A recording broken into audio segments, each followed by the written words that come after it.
Welcome back. Now, I'm just going to use the solutions that we found in the previous video just to tell what is the use of writing a given quadratic expression as a completed square. Okay. Now, the thing is, when we write an equation in this form, a into x minus h whole square plus k form, so this h and this k, they have a significance here.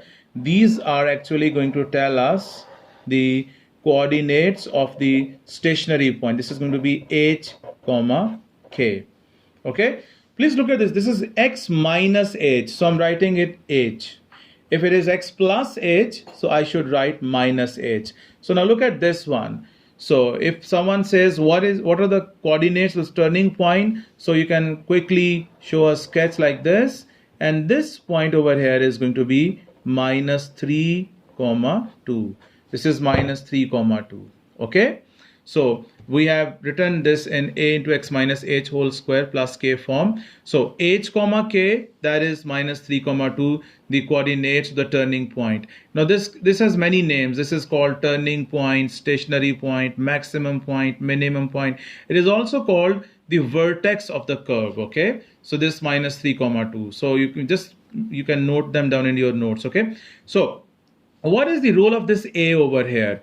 If this a is positive, your curve is going to be going upwards, a positive curve. We can also call it a happy face curve, okay?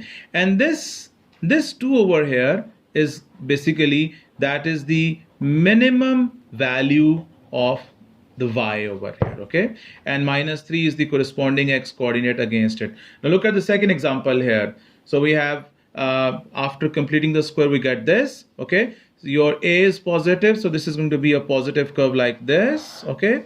And here is that point minus 2 comma minus 13. This is minus 2 comma minus 13. Basically, this is the value of x. If you put your x as minus 2, what will happen? Minus 2 plus 2, all of this is eliminated. What is left? That is minus 13. That is the minimum value of this y over here, okay? And similarly, this one, here this turning point is going to be 5 by 4 comma 7 by 8.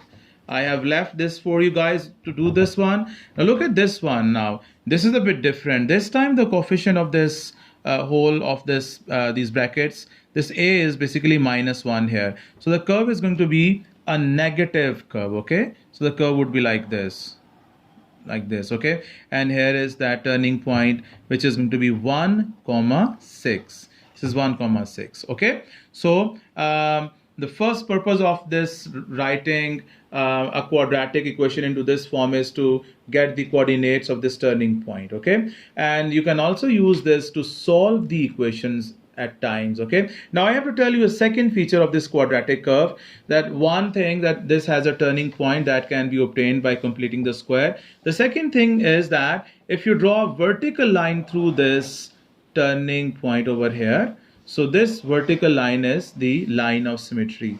This is the line of symmetry. So this curve has a line of symmetry. This is a vertical line through this turning point. Okay guys, I have tried to tell you very briefly the purpose of writing a given quadratic equation as a completed square, okay? So stay tuned. Inshallah, in the next videos I'll be covering the quadratic inequalities and many other algebraic topics. Thank you very much.